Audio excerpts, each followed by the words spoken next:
Welcome to the Advance Your Art podcast, where we talk about the journey from artist to entrepreneur and everything in between. You've worked hard to hone your craft. Now take it to the next level with tips, techniques, strategies, and routines used by successful artists to grow their businesses and careers. Now, let's get started and have some fun with your host, Yuri Cataldo.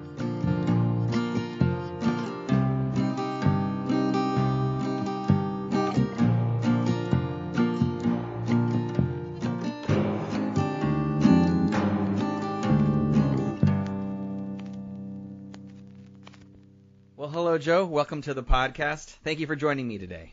I'm so glad I made it here. I can't believe I'm on. Thank you. Well, again, it's a pleasure to have you and to taking the time out of your day to chat with me. Excellent. Well, glad I can help ruin your show. Anything I can do. Right. Excellent. Well, you have a long way to go to do that, so you'll be all right. Deal. I'd like to start off by asking, how do you describe yourself and what it is that you do? You know, I'm a finance guy by trade. I was a financial planner for 16 years, but when I describe myself, I'm a creative guy in the world of finance. So I was an English major in college, creative writing emphasis, and really thought that I was going to be the next American author. Had a girlfriend who convinced me that maybe I should try to be a university professor, and I ended up working part-time at a water treatment company, and I got this call from a friend of mine while I'm in my last semester of college, who said, "Hey," and this is a quote, "we don't usually hire people like you, but I think you'd be good at this." And it turned out it was a financial planning job. I didn't know anything about finance. I knew zero about, how money worked. I saw the movie Wall Street. I thought that was pretty cool. Mm-hmm. And so next thing you know, I'm working for, to make the long story really short, I'm working for American Express as a financial planner and ended up owning a franchise, a business of my own. I was a financial planner for 16 years. So when I sold my business at age 40, I decided, I was going to become a school teacher because I wanted to do the financial side was fun and I really liked it. And I liked explaining how money worked as a guy who hasn't been there. I'm sure everybody listening as a creative person knows that finance is so boring, and trying to keep them awake, Yuri, was so fun.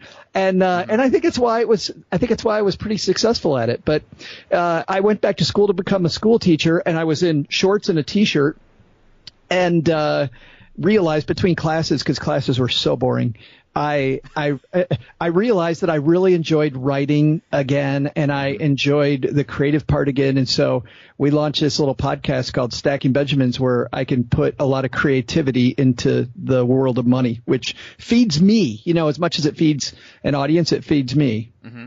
Well, that's great. Wow. So there's so much that you've done. I'm really curious then on water treatment plant to then financial advisor. Right. So what was it? So I mean, this says a lot for American Express then. So you get the job. Then were there a bunch of classes you had to take? Like, what was it? Like, they obviously had to see something in you. To give you that position. Yeah, it says exactly what you think it says, that if you're hiring a brand new financial advisor, you need to be careful, because it really is, especially with the big company. And by the way, this is not an American Express problem. American Express, they spun off their division to another company, and American Express isn't even in financial planning anymore. Sure. But when you hire somebody new and they're with a big company, it's as much a marketing job as it is anything else. And I learned selling. I learned so many stupid sales techniques. I learned so much stuff that people need to be aware of when they hire a financial planner to work for them. But along the way, I was meeting with, 12 to 15 individuals or couples a week, and I was learning financial planning. We'd spend half the day. The job, the first year and a half, was from 8 a.m. till about 9 o'clock at night. In fact, the guy that hired me told my wife, and we were fairly newlyweds, he said, "Just kiss Joe goodbye for like the first 2 years, because you're not going to," which is true. Because we did spend from like 8 to 12 in classes and learning about what we were doing. We had to pass some tests first too before we were even in front of clients. And then like the next 4 or 5 months, I wasn't allowed to talk. I would go into meetings and I'd sit in the meeting while some guy sitting next to me or woman sitting next to me did all the talking, while I just sat in the meeting and kind of learned the ropes. That's very Although that, I guess that makes sense, especially in finance, that they want to make sure that you are all set up before they actually turn you loose in front of somebody.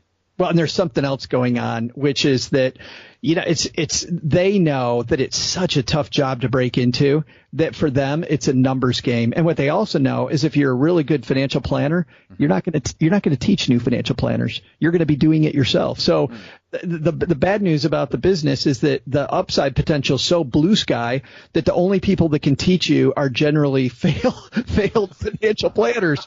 So you end up learning a lot of bad crap from people that really don't know what they're doing. But it's the way that game is played, and you just have to. It's like swimming a moat. You got to, if you're going to be a financial planner, you got to swim that moat. And by the end of a year and a half, I'd say I knew what stuff I had learned that I probably shouldn't talk about, and what stuff was the stuff that would really help people. And from then on, it was a long downhill ride. Yeah. Okay. Well, great. And then. So then what made you decide to get into franchising? Was that part of the division you were at American Express, or is that okay. So then did you then buy into the franchises and expand that? How did that work? I actually, when they changed the program, I automatically owned it.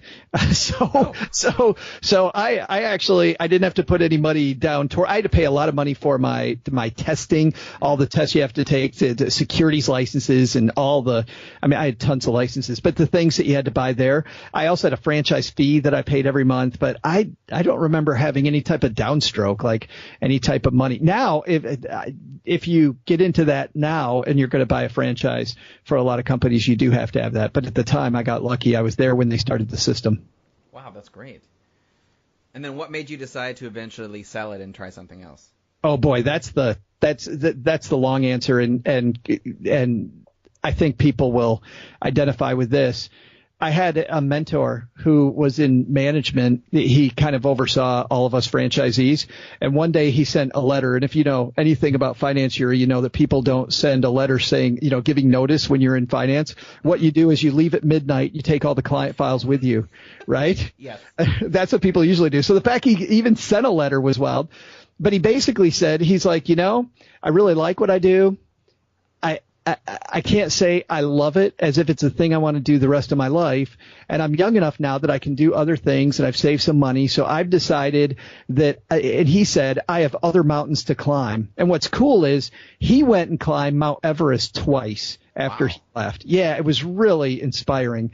And it wasn't just me. There were several of us now that are gone. So within a year, and seeing all the things Chris was doing, which were his life goals, I kind of looked at my situation and I thought, you know what? I'm in the same spot. I'm young enough now, and I've saved some money that I can do what I want to do, which at the time I thought was teaching high school and high school track, teaching English, by the way, not even finance.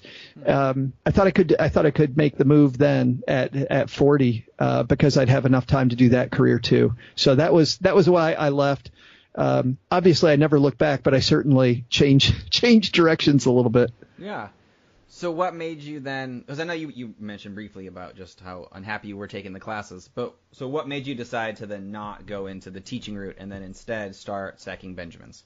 You know what it was? One part was the fact that what I learned taking classes to become a teacher, and I know teachers are going to nod when I say that I spent most of my time learning from my professors that you're going to fight administration. You're like, administrators are going to be in your way. Kids want you to teach. Administrators have all these rules that are going to prevent you from being the teacher you want to be. And they were all these workarounds. And I thought it's amazing that these college professors are teaching me all these negatives about it. And sure enough, when I went into classrooms, because we had to have so much classroom time, you could see it. Like the great teachers had learned how to make sure everything was taken care of in the classroom instead of sending a child to the office. Because if a kid got sent to the office, it wasn't going to be handled the way you wanted it to. Mm-hmm. So you had to take care of disciplinary issues. You had to make sure that everybody's learning. You had to do everything right and it just seemed kind of frustrating, and it seemed like a mill where when I got the chance as a financial planner to teach somebody and see the light bulb come on because I'd done a good job of teaching it, and I came up with that method myself, the handcuffs were kind of off. So because I was bored in class, I started reaching out to friends of mine who were financial planners. And I had done a lot of media for American Express. I represented in the media for about the last 9 of those 16 years. In Detroit, I was on television twice a week. I did a radio show locally in Detroit. I was one of 12 people in the nation that was allowed to comment on stories with the financial media, the national media, before we went through any type of compliance. Like most of the time, if a financial planner wants to say anything, there's a bunch of suits telling him, yeah, you can't say that. Yeah. I was the exception to that rule, one of 12 people that got to do that. So I'd already done that. And so people were reaching out to me saying, hey, can you write these letters to my clients, these newsletters? Or I had friends that were doing television that said, can you do my scripts? And the sad fact that I found out very sadly that I could make as much an hour, even as being brand new at that, as a first-year teacher could. And I was having a heck of a lot more fun. So that's when I decided that financial education was kind of embraced the creativity part of my personality. And I got to do writing and like we do script creations now and pretty creative stuff, and still keep some of the finance background that I developed over that 16 years. That's great. Well, it's good that you figured that out early on as opposed to later on. Well, it's hard because as a financial planner, I'll tell you what I see saw all the time was people that had all these wishes and these dreams, and they're putting them off until age 65 or whenever they retire. And then we've all seen this person, Yuri. They live their whole life. They retire at 65 or whatever age, and then they're dead 2 years later. And I didn't want to be that guy. I didn't want to push off my goals and my dreams till 67 or 70. I wanted to try to do it now. If I can encourage anybody, do what you want to do now. And money is kind of a tool to just help you get there. So whatever the dream is, chase it, but chase it in kind of a responsible way so that you can chase that dream longer. Wonderful. So let's talk about then your podcast and your website, Stacking Benjamins. What is, I mean, obviously the main focus is finance, but what kind of angle do you take on it? Well, like any, and it's so bad because people listening to this are such better artists than I am, but it just, you know what you like. Like, I'll give you an example before I answer your question, which I will. When I'm a freshman in college, I start taking poetry classes, and I'm all excited about poetry because of the fact that I've written just some killer poems, just kick-ass poems. Just ask me. I'll tell you they were awesome. And so I get to my first poetry class, and my professor, she made us call her Catherine. I don't even remember her last name because she just made us call her Catherine. She wore all black and she had dark sunglasses, every day, even in the middle of winter. And I was in Michigan, and jet black hair. She would come in and she was an excellent professor, but she took my poems and she said, Joe, have you ever read any poetry? And I said, oh, that's not a good start. Reading poetry is kind of boring. Yeah. No, I've written a bunch of poetry. I have never read poetry. And she's like, I think you really need to read some poetry. And so when it came to podcasts, I've been listening to podcasts for a long time, and people had asked if I was ever going to do a podcast. And I'm like, I don't have anything to say. Like, I love being a fan of the art, but I really didn't have anything. And then one day I was out on a morning run and I was listening to this NPR show, Car Talk. Are you familiar with Car Talk? I love Car Talk. Yes. Right.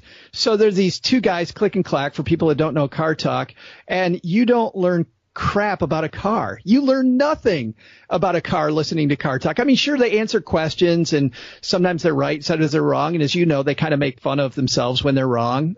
But really, they're just celebrating car culture. It's very relaxed. It's very fun. A ton of people listen to it for that reason, and I went, holy crap, everybody's trying to be Susie Orman, or they're trying to be Dave Ramsey, these big, these people that have these tablets, and they're on top of the mountain. They're bringing down the financial, the 10 Commandments. I didn't want to be that guy. I don't like listening to that stuff. I like Car Talk. And I realized all of a sudden I thought I had something to say, which was, I think that if we make money much more fun and much more relaxed, and add some kind of, I'm also a fan of old time radio shows like Jack Benny. And like, I find talking about this stuff like Jack Benny sexy and fun, but I've had friends go, you're a nerd and nobody thinks that's fun. So why don't you keep that part to yourself?